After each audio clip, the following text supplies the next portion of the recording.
লামাহাটার eco পার্কে আমরা top যে পাথরটা তারপরে এসছি, যেটার ওপর থেকে ইকো হয়। দেখো আমরা হ্যালো হ্যালো এই ইকোটা হয় 1 এপ্রিল। তা তখন আমি একা এসেছিলাম, বাইকে এসেছিলাম বর্ধমান থেকে। তা এখন অপর্ণাকে নিয়ে এসেছি। দেখো আমরা একসাথে এইখানে উঠলাম। ওঠাটা একটু কষ্ট হয় কিন্তু অপূর্ব জায়গা। কেমন লাগছে তোমার? খুব সুন্দর। কেমন লাগছে? খুব সুন্দর। বসো, এখানে বসো। আজ এইটা টপে এলাম, লামাহাটটা জয় করলাম।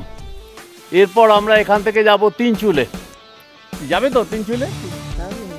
যাবে তো? সব জায়গায় যাবো, তিনচুলে যাবো। হ্যাঁ, তিনচুলে যাব, তাকদা ফরেস্ট যাব। এইগুলো দেখে তারপরে দেখা যাবে তারপরে আবার কি করব। তোমরা সঙ্গে থাকো, তোমরা দেখতে থাকো স্টাডি রাইডার ব্লগ।